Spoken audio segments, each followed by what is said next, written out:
You are currently the only person in this conference. Good evening. क्या बात है सृष्टि, बहुत दिनों बाद लाइव आई है बेटा। हो गया तेरा नेट सही हो गया बेटा?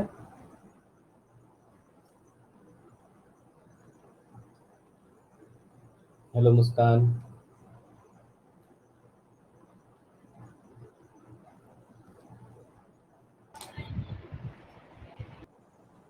क्लास स्टार्ट करते बेटा 1 मिनट में, है ना? एक बार सब बच्चे जुड़ जाए फिर तुरंत स्टार्ट कर देंगे। ओके,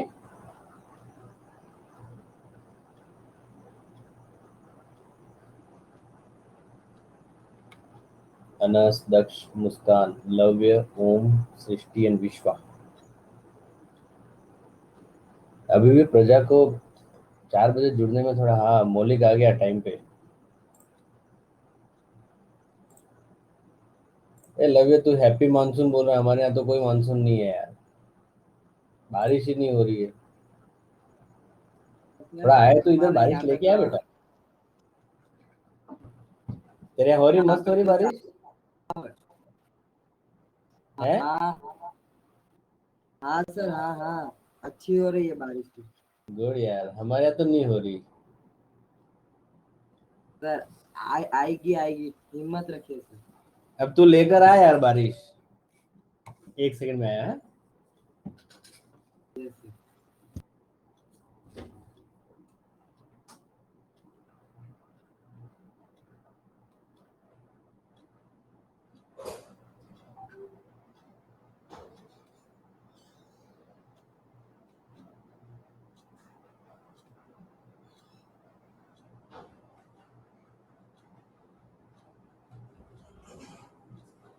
हाँ बेटा, मैं कैमरा ऑन कर रहा हूँ, आप लोगों को कैमरा दिखे तो बताना बराबर से।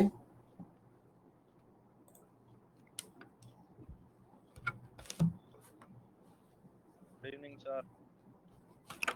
दिखा? आ गया मितेश?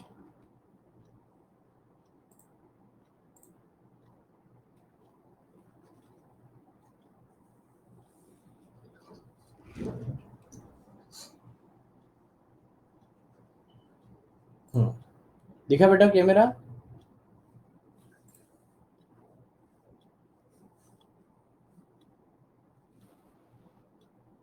सर स्क्रीन लोड तो हो रही है सर। यस सर, आ गया। हाँ हाँ हाँ, वो हेट्रोकाइन ग्लैंड आ गया। आ गया ना? ये याद आता है, पुरानी यादें कुछ ताजा होती हैं। हेट्रोक्राइन क्या हाँ कहलाता है? हाँ हाँ, वो तो एलिमेंट्री कहना वाला टॉपिक पढ़ते हैं ना, तो लास्ट डाइजेस्टिव में सिस्टम। हाँ, उसमें लास्ट में आता है सर। तेरा याद तो एयर्स है। बाद में आता है वो। चलो देखो, हमने chapter number 8 human health and disease में पिछले 3 लेक्चर्स के अंदर हमने 2 लेक्चर्स के अंदर टर्मिनोलॉजी कंप्लीट किया था। मतलब फंडामेंटल हेल्थ क्या होता है, डिजीज क्या होती है, ऐसा बेसिक मतलब वोकेबुलरी हमने हमारा कंप्लीट कर दिया। आज हम बात करेंगे उसको आगे पॉइंट पर, थोड़ा सा आगे की साइड डिस्कशन करते हैं। और अब प्रॉपर हम एक टॉपिक स्टार्ट करेंगे, इम्यूनिटी। ओके, अब इस टॉपिक पे सब लोगों के कान खड़े हो जाते हैं। जिन लोगों को साइंस है, जिन लोगों को साइंस नहीं है, सब लोग पिछले 1 साल से इम्यूनिटी पे ही बात कर रहे हैं, है ना? और मेरे ख्याल से जितना लिटरेचर अवेलेबल नहीं है, उससे ज्यादा तो रूमर्स अवेलेबल हैं। इम्यूनिटी कैसे स्ट्रॉन्ग करने का, इम्यूनिटी से क्या होता है, इम्यूनिटी ये खाने से अच्छा होता है। कुल मिला के इम्यूनिटी हमको क्या प्रोवाइड करती है बेटा? ये हमको प्रोवाइड करती है डिफेंस अगेंस्ट पैथोजन। अब हमने बात किया था कि पैथोजन क्या होता है। पैथोजन होता है हमारे पास में ऐसा कोई भी एजेंट जो हमें डिजीज कॉज कर सकता है। ओके, तो ये जो हमारे पास में इन्फेक्शन हो रहा है, हम तो हर रोज बीमार नहीं पड़ते, हमारे अंदर कोई ना कुछ तो डिफेंस मैकेनिज्म होगा ना। तो समझो ये एक पर्सन है, ओके, एक पर्सन हो गया, इस पर्सन को एक वायरस अटैक करना चाहता है। ये टीवी वाले बहुत अच्छे अच्छे दिखाते हो, अब कोई भी ऐसा डेटॉल का, लाइफ बॉय का, कोई भी साबुन, आजकल तो रामदेव जी, कोई भी पकड़ लो, सभी मस्त मार्केटिंग कर रहे होते हैं। सभी बताते हैं कि आपको कोरोना से कौन बचाएगा, तो कौन बचाएगा हमारे पास में, इम्यूनिटी बचाएगी। तो जिस पर्सन के पास में ये इम्यूनिटी स्ट्रांग है वो क्या है, हेल्दी है, क्योंकि उसको इन्फेक्शन तो होने नहीं है। ओके, ये बचा हुआ भी रहता है। और मान लो किसी का इम्यूनिटी वीक है, इन्फेक्शन लग जाएगा और वो बीमार हो जाएगा। तो ये पर्सन टू पर्सन जो इम्यूनिटी वेरी कर रहा है वो हमारे पास में मल्टीपल फैक्टर से अफेक्टेड रहता है।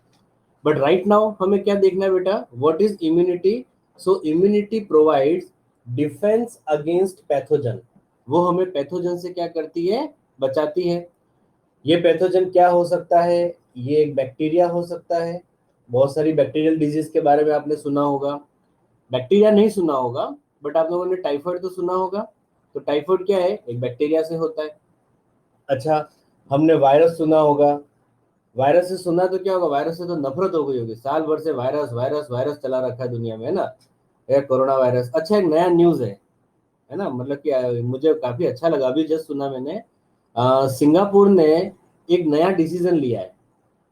वो डिसीजन ऐसा है कि अब वो कोई भी डेटा रिलीज नहीं करेंगे।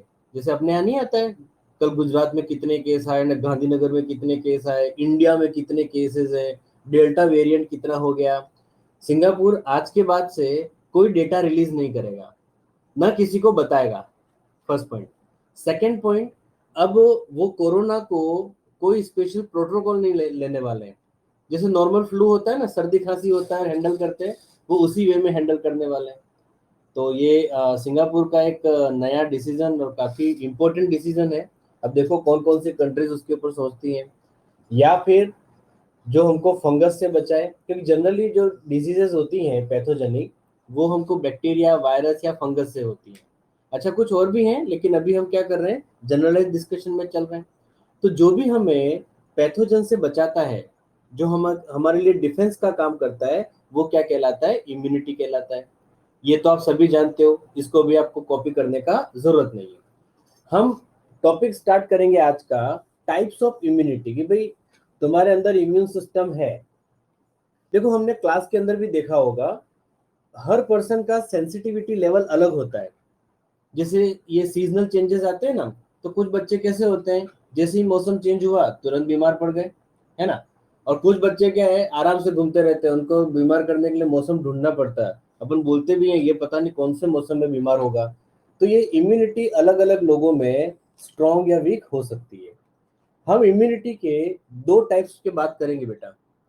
एक कहलाता है इनेट इम्यूनिटी। ओके, इसको आप कॉपी करते जाना बेटा। क्या कहलाता है, इनेट। और दूसरा हमारे पास में कहलाता है एक्वायर्ड इम्यूनिटी। दोनों का हम बेसिक फंक्शन समझेंगे।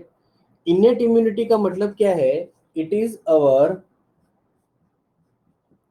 First line of defence. मतलब कोई पैथोजन यदि हमको अटैक कर रहा है, तो सबसे पहले हैंडल कौन करेगा मैटर, इनेट इम्यूनिटी हैंडल करेगा। होता है ना, घर में कोई छोटा मोटा टास्क होता है तो हम खुद ही हैंडल कर लेते हैं। बट ये हुआ कि अब हमसे ना हो पाएगा, ऐसी कोई कंडीशन आई, तब जाकर पेरेंट्स को इन्वॉल्व करना पड़ता है। वरना छोटे मोटे व्यवहार तो अपन निपटा लेते थे ना। अभी भी घर में कोई चीज मान लो टूट गई तुमसे, और मम्मी पता है डांटेगी, तो हम क्या करते हैं, अपने लेवल पे उसको इधर उधर करने का कोशिश करते हैं। नहीं जमा मामला, तो फिर धीरे से पापा को बोलते हैं कि पापा ये हो गया है कांड, अब आप संभालो। तो ये क्या है, अल्टीमेट है। फाइनली तो हमको कौन ठीक करेगा, एक्वायर्ड ही कंट्रोल करता है। बट सबसे पहले जो हमें बचाता है वो कौन है, इनेट इम्यूनिटी। हम इनेट इम्यूनिटी के लिए एक और वर्ड भी यूज करते हैं बेटा। इनेट इम्यूनिटी के लिए हम वर्ड यूज करते हैं, इट इज कॉन्जेनाइटल। देखो अभी मैं आपको बहुत सारे मेथड्स बताऊंगा। कॉन्जेनाइटल का मतलब क्या है, ये हमारे साथ में विथ बर्थ, जब से हम पैदा हुए हैं तब से ये मेथड हमारे साथ में है। और ये मेथड कैसा होता है, नाम से पता चल रहा है, एक्वायर्ड, मतलब इसको हमने आफ्टर बर्थ क्या किया है, अचीव किया है, डेवलप किया है। ओके, तो डे 1 से जो हमारे साथ मेथड्स हैं वो कहलाते हैं कॉन्जेनाइटल इनेट, ओके। और जो हमने डेवलप किए हैं वो क्या कहलाते हैं, एक्वायर्ड कहलाते हैं। अच्छा, इसके लिए हम एक और वर्ड यूज करते हैं, नॉन स्पेसिफिक। और जो एक्वायर्ड होता है ये होता है स्पेसिफिक। अब ये नॉन स्पेसिफिक और स्पेसिफिक क्या है इसको समझना बेटा। नॉन स्पेसिफिक का मतलब क्या है, a common mechanism for all pathogen. ठीक है, होता क्या है, जैसे मान लो मैं एक एग्जांपल देता हूं, ये स्किन, ओके, ये हमारा स्किन क्या है, फर्स्ट एग्जांपल आएगा। तो सपोज ये मेरा, सपोज क्या, डेफिनेटली ये मेरा स्किन है ना, सपोज क्या करने का, तो मान लो ये, मान लो क्या, ये मेरा स्किन है, ओके। अब बढ़ाते बढ़ाते आदत ऐसी हो गई ना। तो अब ये क्या है, फर्स्ट लाइन ऑफ बैरियर। कोई बैक्टीरिया ऐसा उड़ता उड़ता आ जाएगा तो स्किन क्या करेगी, उसको रोकने का काम करेगी। वायरस आ गया तो रोकने का काम करेगा, फंगस है तो रोकने का काम करेगा। तो ये स्किन हमारा फर्स्ट बैरियर है जो हमको इन्फेक्शन से बचाता है। हाँ, ऐसा हो गया स्किन के अंदर कट लग गया है तो आपको डैमेज होने के चांसेस हैं, तो आपको यहाँ पर क्या होगा, इन्फेक्शन होने के चांसेस हैं। तो अब ये जो स्किन है, ये स्किन क्या हो गया, हर पैथोजन के लिए सेम टाइप का मैकेनिज्म है। ये बैक्टीरिया को भी रोकेगा, ये फंगस को भी रोकेगा, ये वायरस को भी रोकने की कोशिश करेगा। तो इसका कोई स्पेशल मैकेनिज्म नहीं होता। जैसे हम कैसे बोलते हैं, हम बोलते हैं जैसे क्लासरूम टीचिंग, आप लोगों ने साल भर से क्लास अटेंड नहीं किया है, फिजिकल क्लास, बट इससे पहले तो स्कूल लाइफ में थे बेटा। तो आप लोगों ने देखा होगा एक टीचर क्लास के अंदर सब बच्चों को पढ़ाता है तो वो सबके लिए एक जैसा डायलॉग मारता है। ऐसा तो नहीं होता ना, एक बच्चे को स्पेशल ट्रीटमेंट दे रहा है, वो नहीं होता, सारे बच्चे उसके लिए एक जैसे ही रहते हैं। तो नॉन स्पेसिफिक का मतलब क्या है, जो भी मेथड रहेगा वो सारे पैथोजन पे अप्लाई होगा। और स्पेसिफिक का मतलब क्या है, वन स्पेसिफिक रिएक्शन। एक सेकेंड बेटा।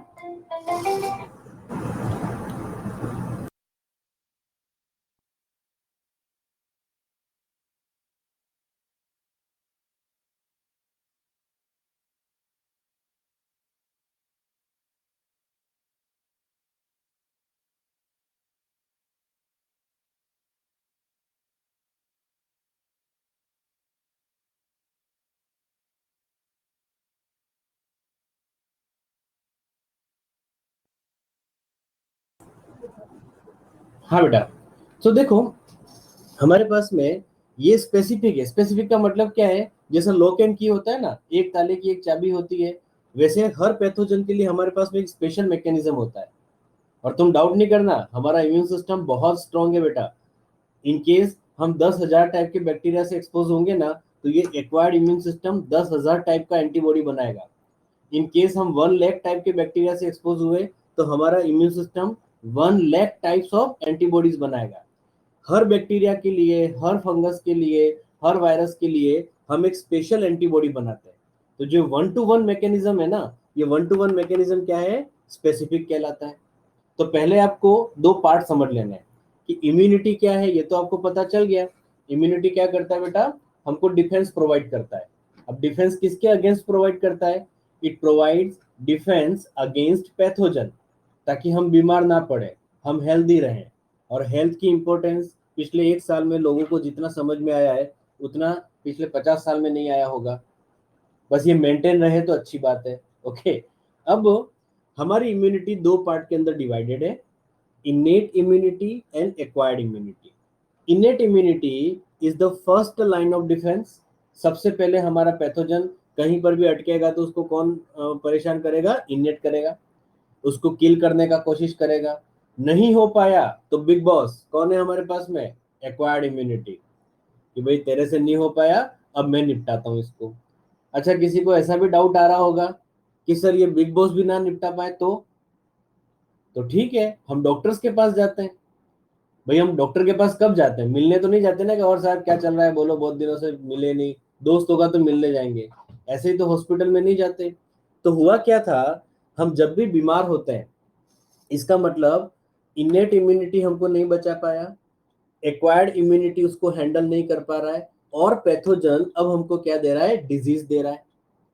तो कोई भी डिजीज हमको कब डेवलप होगी बेटा, जब ये दोनों सिस्टम प्रॉपरली काम नहीं कर पाए और डिजीज हुआ है, फिर हम डॉक्टर के पास जाते हैं। डॉक्टर मेडिसिन देगा, दवाइयाँ देते हैं, एंटीबायोटिक्स देते हैं, इंजेक्शंस होते हैं। कोई ऐसा डाउट है कि सर फिर भी ठीक ना हुआ तो बेटा मेडिकल कॉम्प्लिकेशंस आते ही है ना, है ना। तो कहीं ना कहीं तो हमको स्टॉप लगाना पड़ेगा। तो यहाँ पे समझो, फर्स्ट लाइन क्या है बेटा, इनेट इम्यूनिटी। ये कॉन्जेनाइटल होता है। कॉन्जेनाइटल का मतलब विथ बर्थ हमारे साथ में रहता है। इसी के लिए हम एक वर्ड यूज करते हैं, it is non specific. What is non specific? Non specific का मतलब ये रहा, it has common mechanism for all pathogen. सारे पैथोजन के लिए ये कॉमन मैकेनिज्म शो करेगा। Next, acquired immunity is the ultimate line of defence, क्योंकि फाइनल लाइन यही है हमारे पास में, अल्टीमेट लाइन ऑफ डिफेंस। और इससे मान लो मैटर सॉर्ट आउट नहीं होता है तो फिर हमें क्या करना है, डॉक्टर के पास जाना पड़ता है। It is specific. स्पेसिफिक का मतलब one specific mechanism for one particular type of bacteria.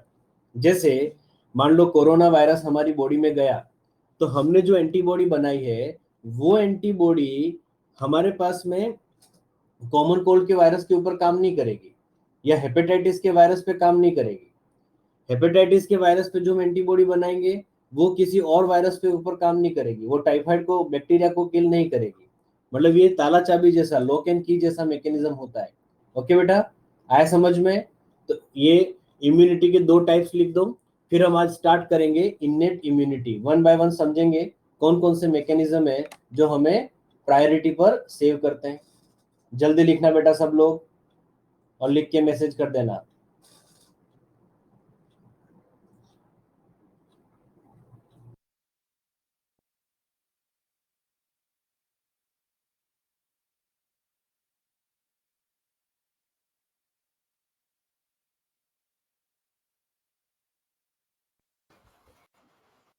Sir हो गया।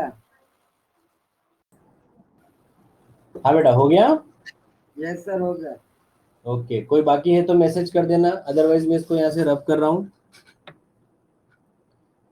देखो, हमको पता होना चाहिए कि इम्यूनिटी कितने टाइप का है, दो टाइप का। कौन कौन सा? इनेट और एक्वायर्ड। ओके, चलो अब आप सब लोग हेडिंग लिखेंगे, इनेट इम्यूनिटी।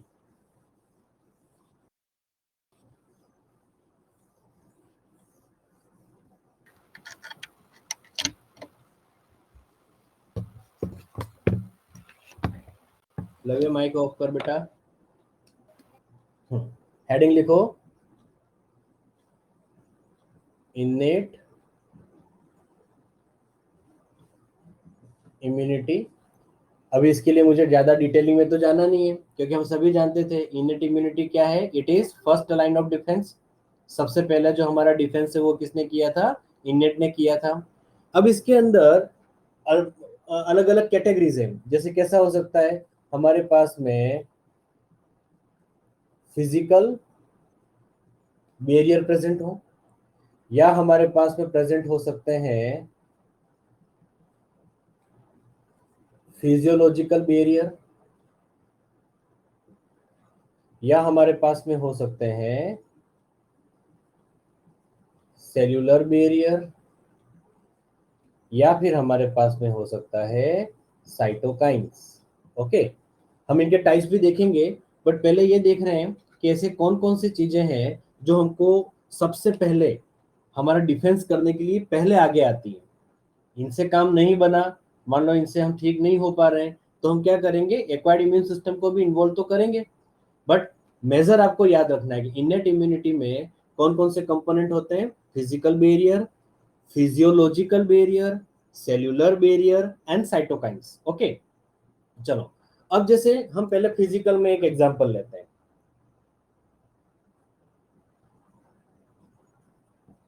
सबसे बेस्ट एग्जांपल क्या है? हमारा स्किन। ऑब्वियसली बेटा, कोई भी पैथोजन है तो हमारी स्किन के थ्रू अंदर एंटर कर सकता है, बट वो तभी करेगा जब स्किन में कट लगा हुआ है। तो हमारी स्किन जो है वो फर्स्ट बैरियर का काम करता है।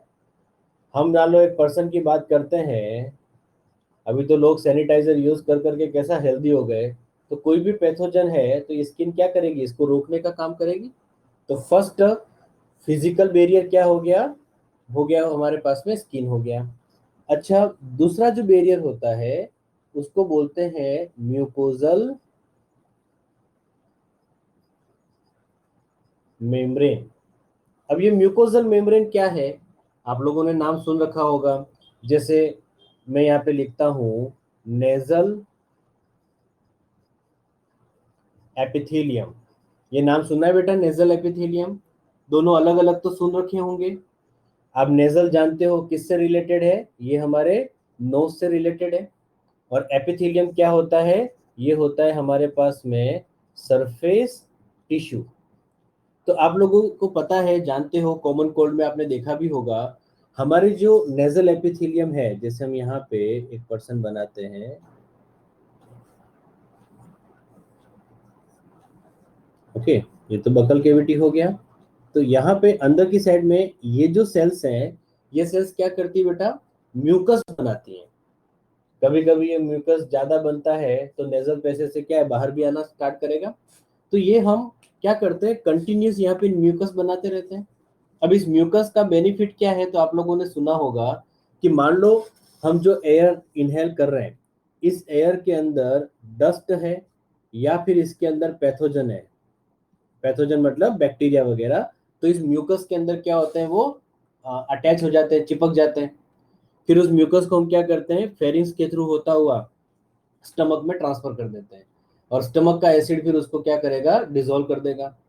तो कुल मिला के ये दो ऐसे बैरियर हैं फिजिकल लेवल पे जो हमें इन्फेक्शन से बचाते हैं। आया समझ में बेटा, दोनों बहुत सिंपल है। पहला मैंने क्या बताया आपको, स्किन।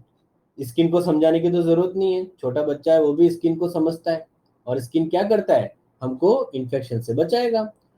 दूसरा मैं आपको यहाँ पे लिखवा रहा हूँ म्यूकोजल मेम्ब्रेन।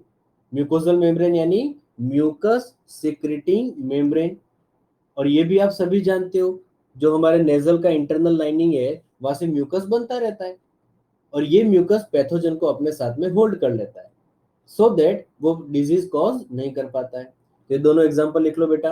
ये बैरियर भी लिख देना, कौन कौन से बैरियर है, physical barrier, physiological, cellular and cytokines. Okay, तो मैंने फिजिकल के अंदर दो एग्जांपल है, दोनों आपको लिखवा दिए। तो फिजिकल बैरियर कंप्लीट हो गया। इसके बाद हम बात करेंगे फिजियोलॉजिकल बैरियर की। और कोई पॉइंट समझ में नहीं आता है, कुछ भी ऐसा डाउट लगता है, आप मैसेज कर सकते हो, माइक ऑन करके क्वेश्चन पूछ सकते हो बेटा। मन की बात मन में नहीं रखना, मोदी जी भी करते हैं ना, पूरे देश के साथ करते हैं। अपन तो फिर भी स्टूडेंट हैं, टीचर को पूछेंगे।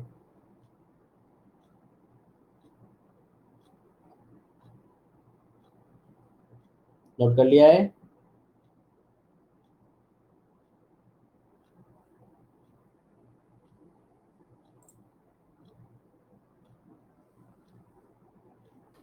चलो, अब देखो, सर होगा। मेरे पास में जो दो चार ऐसे रिप्लाई आते हैं ना, तो मैं मान के चलता हूँ कि सबने लिख लिया होगा। तो या तो एक्टिवली रिप्लाई करो, और बाकी है तो भी मैसेज करना। ओके, चलो। तो ये तो दो बिल्कुल सिंपल मैकेनिज्म थे, इसमें तो कोई बड़ी बात थी ही नहीं, है ना।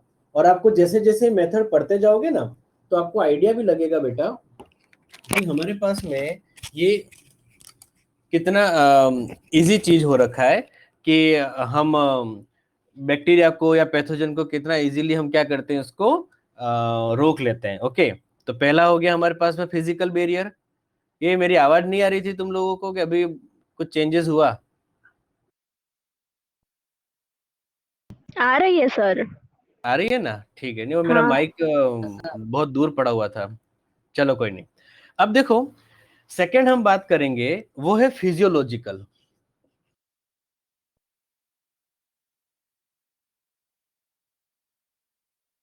फिजियोलॉजिकल का मतलब क्या है कि हमारी बॉडी का फंक्शनिंग कुछ इस तरीके से हो रहा है कि बैक्टीरिया या फंगस क्या है, ग्रो नहीं कर पाए। तो ऐसे कौन कौन से हमारे मैकेनिज्म हैं जो बैक्टीरिया से या फंगस से या वायरस से हमको बचाते हैं? तो सबसे पहला इसके अंदर आएगा डाइल्यूट HCl इन स्टमक। देखो आप कुछ भी खाना खाते हो तो वो खाना हम कंप्लीटली स्टरलाइज करके तो नहीं खाते ना। स्टरलाइजेशन की तो बात छोड़ो, जो हम बाहर पानी पूरी खाते हैं, कभी उसका हाइजीन देख लेने का। और वो जहाँ पे प्रिपेयर करता है ना, उसका किचन किचन तो कभी कभी होता भी नहीं है, वो ऐसा ही जो उसकी प्रोसेस कर रहा होता है ना, शांति से एक बार ऑब्जर्व करने का। लाइफ में कभी कभी हम पानी पूरी खाना भी छोड़ देंगे, नहीं लेकिन नहीं छोड़ेंगे, खाएंगे, है ना। पानी पूरी तो हमारा राष्ट्रीय फूड है, तो खाना ही पड़ता है। तो देखो, आप कुछ भी खाना खा रहे हो उसके अंदर पैथोजन होने के चांसेस तो हैं, कोई हाइजीन मेंटेन तो करता नहीं है इतना सारा।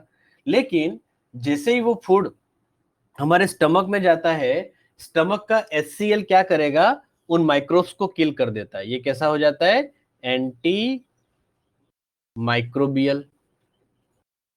तो जितना अच्छे से हम एसिड बनाएंगे उतना अच्छे से क्या होगा, हमको इन्फेक्शन से बचे हुए रहेंगे। और जनरली हमको गैस्ट्रिक इन्फेक्शन नहीं होते। क्यों नहीं होते, बिकॉज हमारे पास में डाइल्यूट HCl है।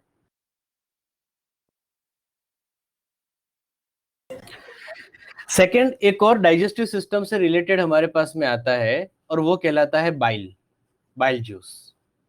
ये बाइल जूस भी क्या करता है, इनहिबिट ग्रोथ ऑफ माइक्रोब्स। ये डायरेक्टली माइक्रोब्स को किल तो नहीं करता, लेकिन जो अल्कलाइन पीएच बनता है ना, जो बेसिक पीएच हो जाता है, उसकी वजह से वहां पर माइक्रोब ग्रो नहीं कर पाते। तो जो बाइल जूस है वो भी हमारे पास में क्या हो गया, एक डिफेंस का मैकेनिज्म हो गया, ताकि बैक्टीरिया ग्रो नहीं कर पाएगा। जब बैक्टीरिया ग्रो ही नहीं करेगा तो हमको इन्फेक्शन या डिजीज देने के चांस नहीं है। तीसरा होता है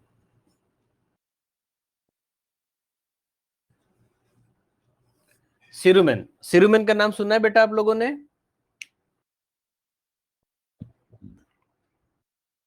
किसी नो ने भी? सर। नहीं। देखो, सिरुमेन जो होता है वो होता है हमारे पास में ईयर वैक्स। जो हमारा ईयर है, एक्सटर्नल ईयर जो होता है, देखना है वहां पे फ्रिक्वेंटली 3 दिन 4 दिन 5 दिन के बाद में ऐसा वैक्सी सब्सटेंस अपने आप बाहर भी आता है। हम भी ईयर को क्लीन करते रहते हैं। तो जो हमारा ईयर के अंदर कान का जो कचरा बोलते हैं, वो बेसिकली क्या कहलाता है, सीरुमन कहलाता है। और ये जो सीरुमन है वो भी फंगस की ग्रोथ को रोकता है। तो तुमको या मेरे को बहुत इजीली ऐसा ईयर इन्फेक्शन नहीं हो रहे हैं। क्यों नहीं हो रहे, क्योंकि हमारे ईयर के अंदर जो सीरुमेन सिक्रेट हो रहा था, ये सीरुमेन माइक्रोब को ग्रो नहीं करने देता है। ओके, इसके साथ में एक और नोट करेंगे हम लोग, लाइसोजाइम। अच्छा, लाइसोजाइम और लाइसोसोम ये दोनों अलग अलग चीजें हैं, ठीक है। ये लाइसोसोम आप लोगों ने सेल बायोलॉजी में पढ़ा होगा, या लाइसोसोम जो है वो तो सेल ऑर्गेनेल है बेटा, है ना, वो सुसाइडल बैग बोलते हैं उसको। तो लाइसोसोम वर्सेस लाइसोजाइम, ऐसा कंफ्यूज नहीं होना बेटा, है ना। लाइसोसोम ये तो किसके अंदर होता है, सेल ऑर्गेनेल होता है ये अपने आप में। और मैं जो बात कर रहा हूं वो किसकी बात कर रहा हूं, लाइसोजाइम की बात कर रहा हूं। तो कभी जल्दबाजी में हम नीट के अंदर ऐसा क्वेश्चन गलत करके आ जाते हैं, लाइसोसोम पूछा था लाइसोजाइम समझ जाते हैं, लाइसोजाइम पूछा था लाइसोसोम समझ जाते हैं। तो ये दोनों कंप्लीटली अलग हैं। अब लाइसोजाइम क्या करता है, ये डिसॉल्व कर देता है, dissolve cell wall of bacteria. ये बैक्टीरिया की सेल वॉल को क्या करेगा, डिसॉल्व कर देगा। अच्छा, लाइसोजाइम कहां कहां ज्यादा प्रेजेंट होता है, तो ये हमारे सलाइवा के अंदर प्रेजेंट होता है, टीयर्स के अंदर प्रेजेंट होता है ना। फीमेल जो वेजाइनल सिक्रीशन है वहां प्रेजेंट रहता है। तो जब भी आंसू आते हैं ना, तो अच्छी बात है, थोड़ा बैक्टीरिया आंखों में होगा तो उसका सेल वॉल डिसॉल्व हो जाएगा। अच्छा, जबरदस्ती रोने की जरूरत नहीं है, कंट्रोल्ड क्वांटिटी में हम टीयर को रिलीज करते ही रहते हैं। इसीलिए तो हमारी आंखें जो है, आईज जो है, वो शाइन करती हैं, क्योंकि हल्का सा क्या है, टीयर सिक्रीशन तो हो रहा है। हाँ, भर भर के होता है तब बाहर आ जाता है, ठीक है। तो यहाँ पे समझना बेटा, हम ऐसे मैकेनिज्म्स की बात कर रहे हैं जो हमें फर्स्ट लेवल पे डिजीज से बचाते हैं या इन्फेक्शन से बचाते हैं। पहले मैंने क्या बात किया था, हमने बात किया फिजिकल। फिजिकल के अंदर कौन कौन से एग्जाम्पल कंप्लीट हुए बेटा, 2 एग्जाम्पल, एक आया था स्किन और दूसरा हुआ म्यूकोजल मेम्ब्रेन। वो म्यूकोजल मेम्ब्रेन कहाँ थी? तो नेजल एपिथेलियम के अंदर थी। ओके, दूसरा मैं यहाँ पे कैटेगरी लेके चल रहा हूँ फिजियोलॉजिकल। तो फिजियोलॉजिकल क्या है? तो हम अलग अलग मेथड्स पढ़ रहे हैं। पहला मेथड मैंने बताया डाइल्यूट HCl, और आपको पता भी चलेगा ना कि ये नॉन स्पेसिफिक क्यों है, क्योंकि मान लो स्टमक के अंदर एसिड है तो वो एसिड बैक्टीरिया को भी किल करेगा, फंगस को भी किल करेगा। Same mechanism for all types of pathogen. ऐसा थोड़ी होता है कि नहीं इस बैक्टीरिया को मारूंगा और इसको नहीं मारूंगा, सबके ऊपर कॉमन ट्रीटमेंट चल रहा है। इसीलिए इनेट इम्यूनिटी को हम क्या बोलते हैं बेटा? Congenital and non specific. तो dilute HCl, bile juice, cerumen and lysozyme. Okay, चलो इतना कॉपी करो जल्दी से।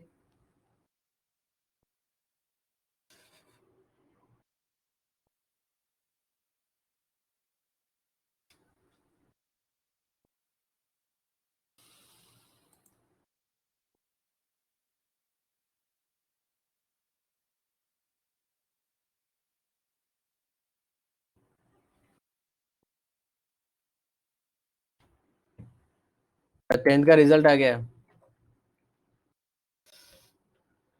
इतना अच्छा रिजल्ट आया 17,186 स्टूडेंट A1 कैटेगरी में है, जो अब तक का रिकॉर्ड है मेरे ख्याल से।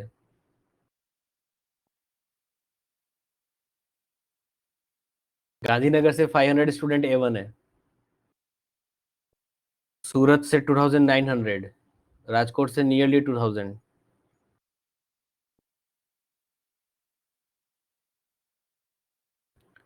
तेरा डाउट क्लियर करेंगे लव्य।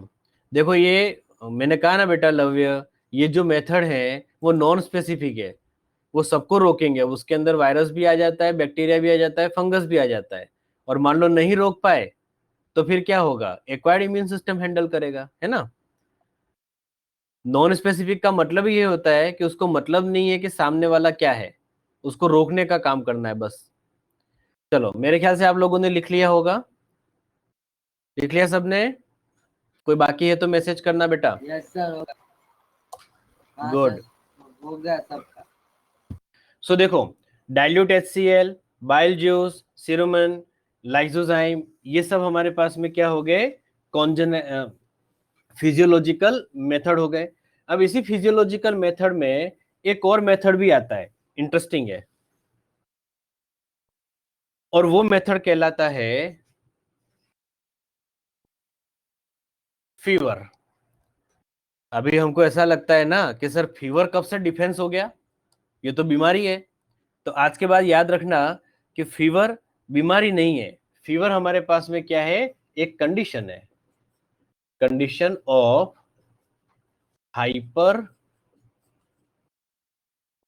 थर्मिया, कि हमारा बॉडी टेम्परेचर जब ज्यादा हो जाता है हम उसको फीवर बोलते हैं।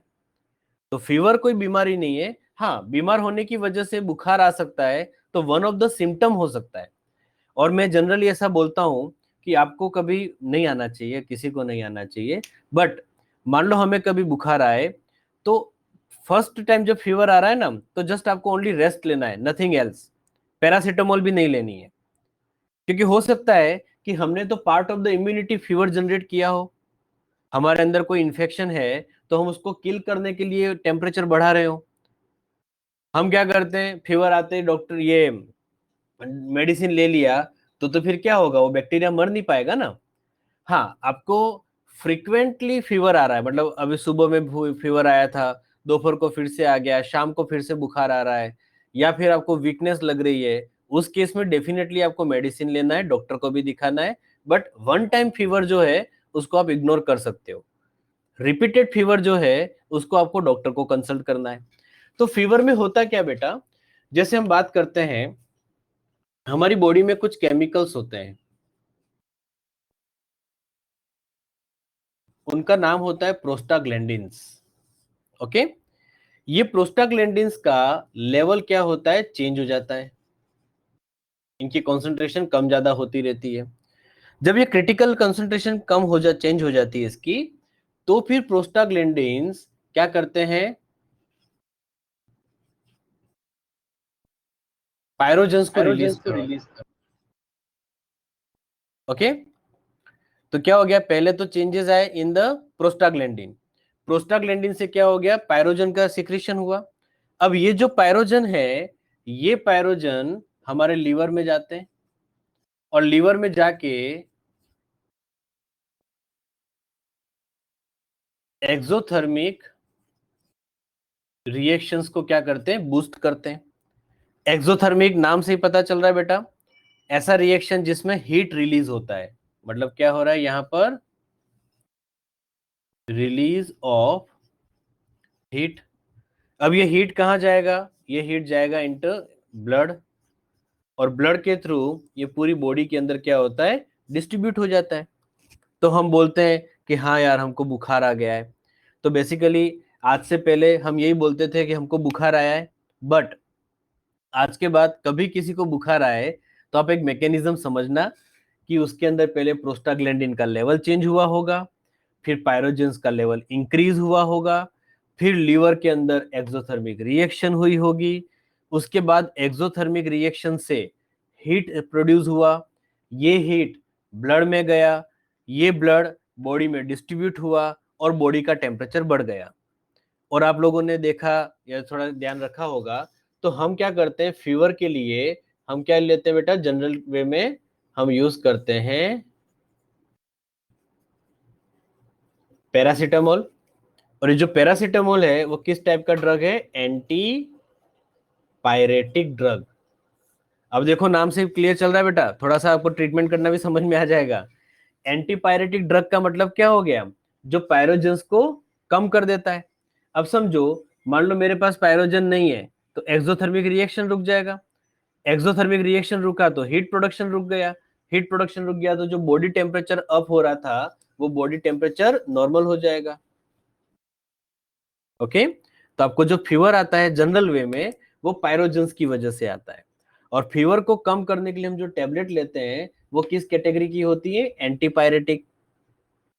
अच्छा फिर बाद में हम एक स्पेशल केस भी पढ़ेंगे कि किसी आदमी को बुखार आ रहा है, मतलब औरत को भी आ सकता है ना, तो किसी पर्सन को बुखार आ रहा है, हमने एंटीपायरेटिक ड्रग दिया तब भी वो फीवर ठीक नहीं हो रहा है, पैरासीटामोल दे रहे हैं तब भी वो फीवर कम नहीं हो रहा है, तो इसके क्या कारण हो सकते हैं।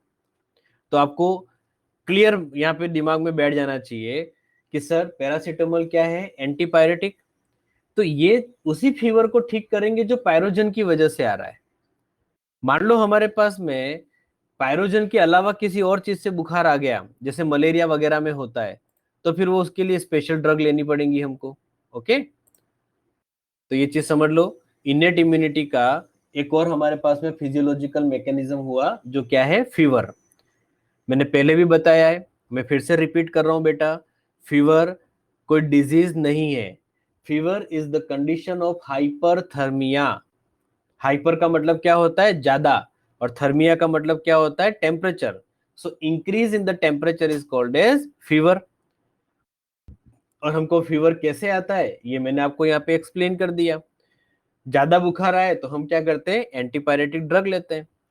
तो क्या है कि जब टेम्परेचर बढ़ता है तो बॉडी का जनरल मैकेनिज्म इस तरह से है कि बैक्टीरिया की ग्रोथ सप्रेस हो जाएगी। ओके चलो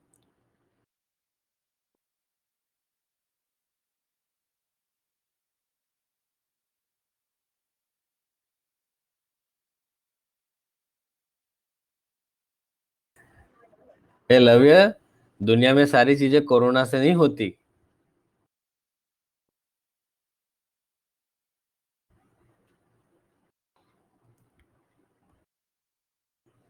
बराबर लिखते रहना बेटा। अब हम गुजरात के अंदर भी ना सिंगापुर वाली मुहिम लगाएंगे, न्यू नॉर्म, कोई डेटा रिलीज नहीं करना है, सब चालू कर दो।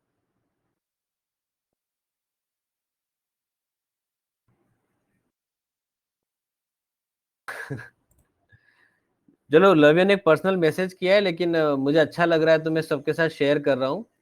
लव्य ने ऐसा मैसेज किया है कि fever is not a disease but a weapon use to not going to school. सही बात है। सही बात है। कॉपी कर लिया बेटा कॉपी कर सबने। लिया बेटा सबने। Yes, sir. अच्छा, किसी का माइक ऑन है तो ऑफ कर दो बेटा। इको हो रहा है, हाँ अब ठीक है। चलो, कोई बाकी तो नहीं ना? हाँ सर, सबका हो गया। गुड। ये तो सबकी गारंटी कैसे लेता है, ये मेरे को समझ में नहीं आता यार। ये सर सब लोग लिखते हैं ना, हो गया हो गया हो लेकिन गया। कोई ऐसा भी तो हो सकता है जो लिख नहीं रहा लेकिन चुपचाप बैठा हुआ है। वो स्क्रीनशॉट ले लेता होगा, और क्या सर। हाँ, ये बात भी तेरी सही है। ये स्क्रीनशॉट वालों से तो मेरे को बहुत गुस्सा है। जब भी आएंगे ना, मैं नोटबुक चेक करूंगा उनकी, सबसे पहले पता चल जाएगा स्क्रीनशॉट है। अच्छा, किसी ने एक साथ नोटबुक बना ली है तब भी पता चल जाएगा, क्योंकि अलग अलग नोट्स बनाते हैं डेली बेसिस पे, तो पेन चेंज होता है, हैंडराइटिंग चेंज होती है। तो ध्यान रखना, कोई एक साथ कॉपी कर रहा हो मान लो, तो पेन चेंज करते रहना वरना फंस जाओगे तुम लोग। उसके अलावा हमारे पास में बैरियर होता है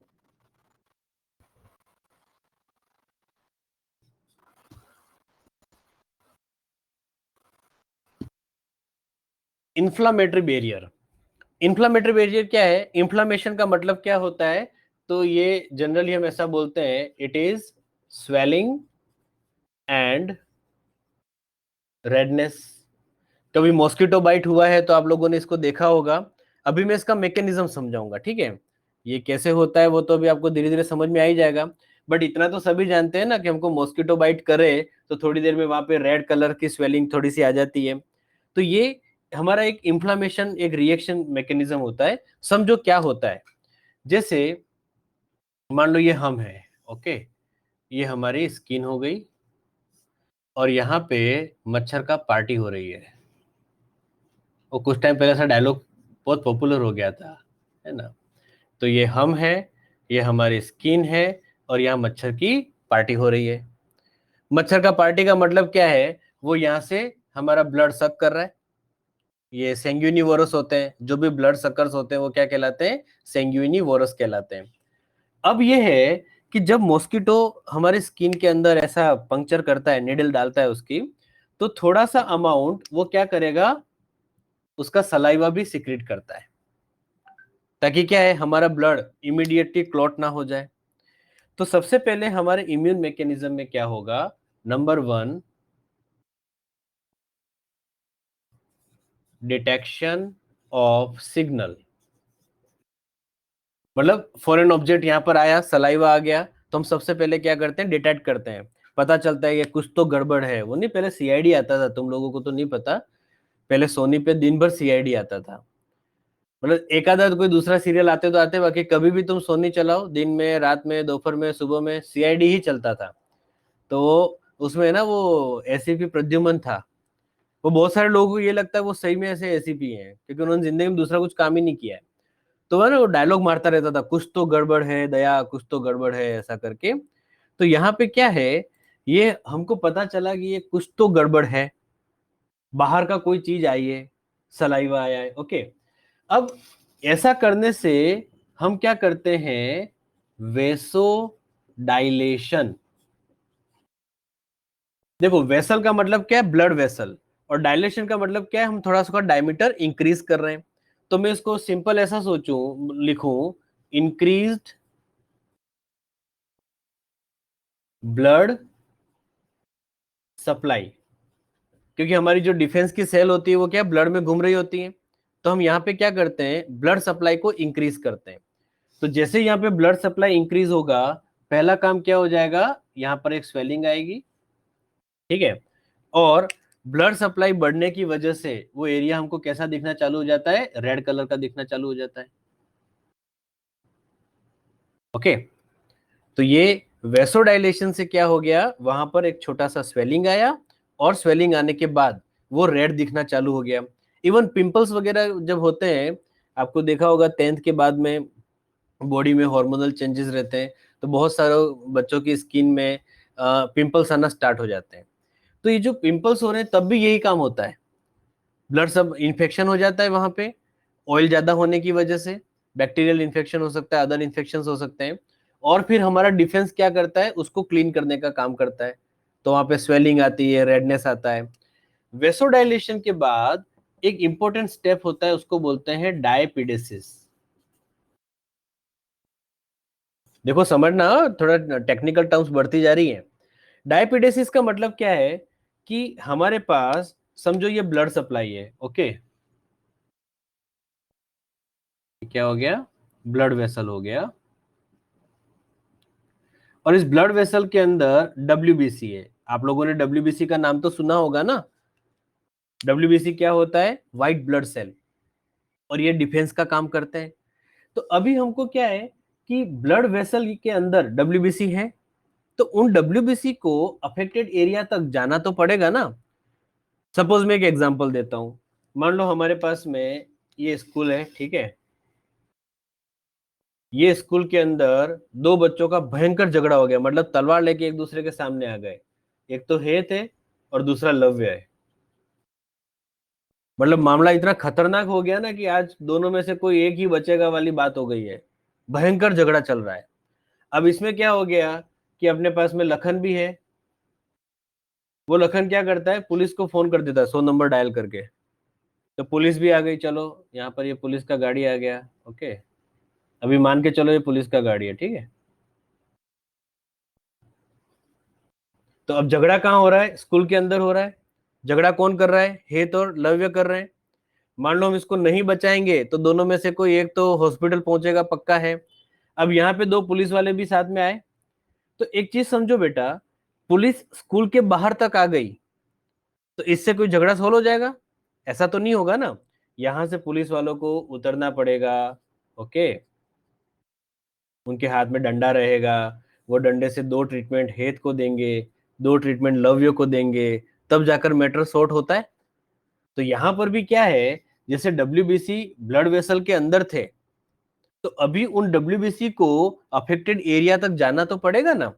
तो जो ब्लड वेसल, जैसे गाड़ी से उतर के जो पुलिस वाले उतरते हैं, वैसे यहां पर क्या होगा, डब्ल्यूबीसी ट्रांसफर होगा फ्रॉम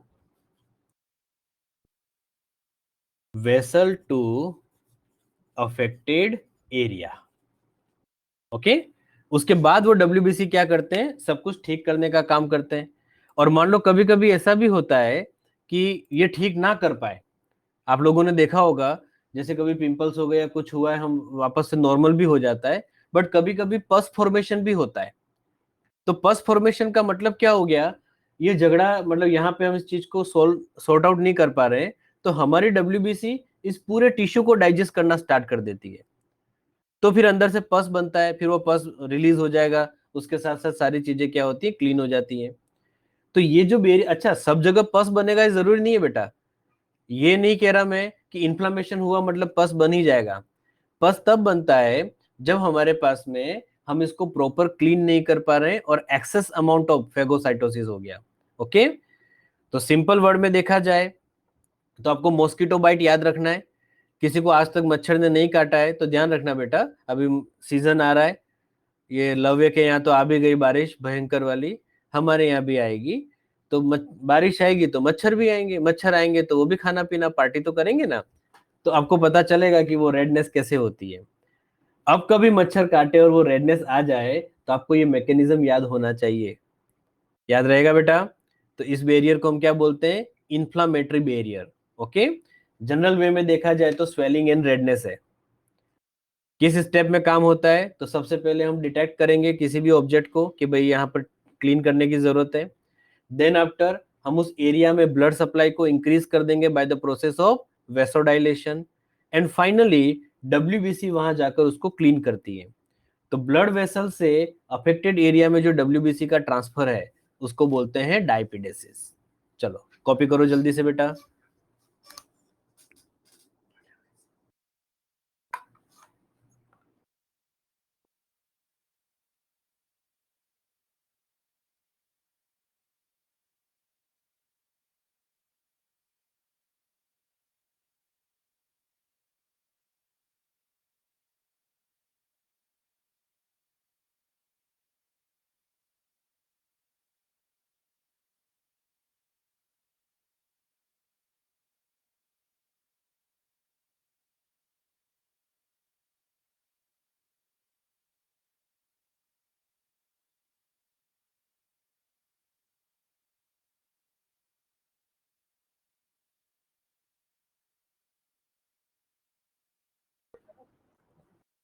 लव, तूने डायलॉग तो ठीक मारा यार, बोल दो सबको।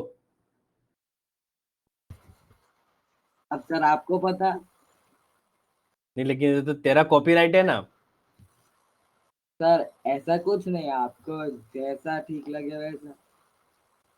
अच्छा ठीक है, चलो बेटा ये रिकॉर्डिंग ऑफ करके बोलेंगे, ठीक है ना। मुझे इतना खुशी हो रहा है ना कि मैं इतने बड़े शायर कवि को पढ़ा रहा हूँ। देख तेरे ना वो फैन क्लब बढ़ जाएगा धीरे धीरे। अब ये देखो बायो पढ़ने के मूड से सब निकल गए, अब ये कह रहे वन मोर ऐसा बोल रहे हैं। अब लव ये बेचारा गूगल कर करके ढूंढेगा कि एक और लाओ कहीं से।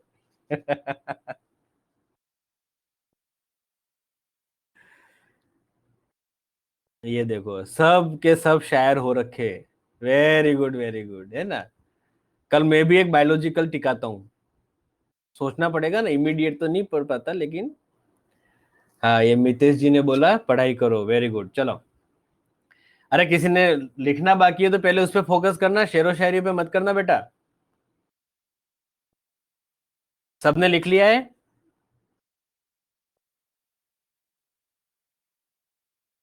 Okay, good. चलो, आज के डिस्कशन में कोई डाउट है?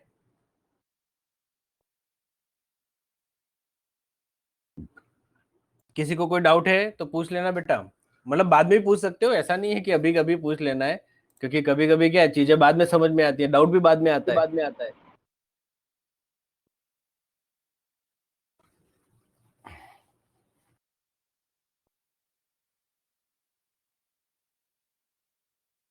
ओके, अब देखो एक और मैकेनिज्म है, इसमें बहुत डिटेल में नहीं जाना है ना, जस्ट हम इंट्रोडक्टरी लेवल पे हम बात करेंगे, और वो है हमारे पास में साइटोकाइंस।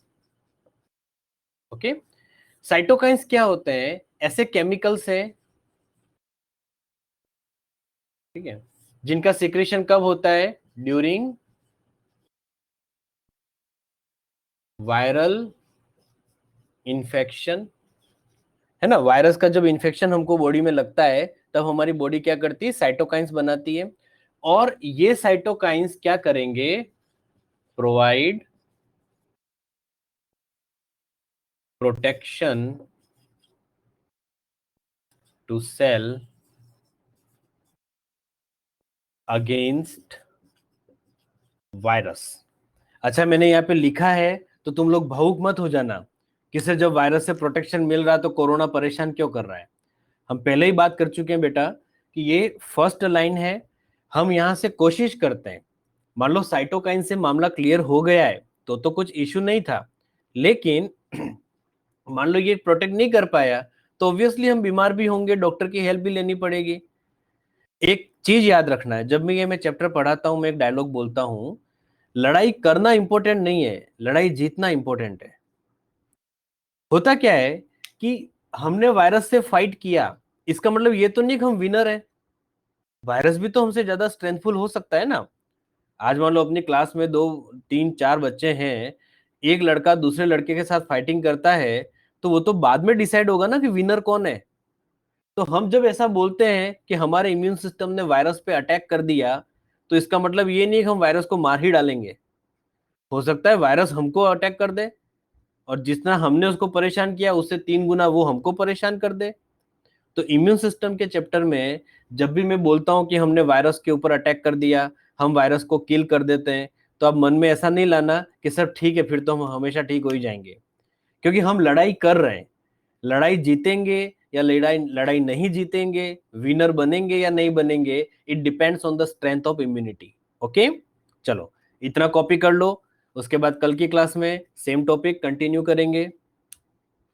अब इननेट के अंदर ज्यादा हमारे पास पॉइंट्स नहीं है, 3 4 पॉइंट्स बाकी हैं, फिर एक्वायर्ड इम्यून सिस्टम स्टार्ट करेंगे। मीनवाइल आप टेक्स्ट बुक में से इननेट इम्यून सिस्टम को थोड़ा रीड करो, जस्ट एक पैराग्राफ दिया हुआ है regarding immunity and innate immunity, उसमें से कोई डाउट लगता है तो कल पहले वो डाउट क्लियर करेंगे, वरना एक्वायर्ड इम्यून सिस्टम स्टार्ट कर देंगे। डन, चलो कल मिलते हैं बेटा, ऑल द बेस्ट, पढ़ते रहना, नोट्स बनाते रहना। लव्य बेटा, कल फिर एक दो तो चाहिए यार। क्लास की स्टार्टिंग तेरी शायरी से करेंगे, ओके सर। लेकिन क्वालिटी होना चाहिए। जो ये पार्टिसिपेंट्स है ना, उनके मुंह से ऐसा वाह वाह ऐसा निकलना चाहिए, ठीक है? Okay sir. वाह निकलना चाहिए, आह ऐसा नहीं निकलना चाहिए। Okay sir. चलो बाय।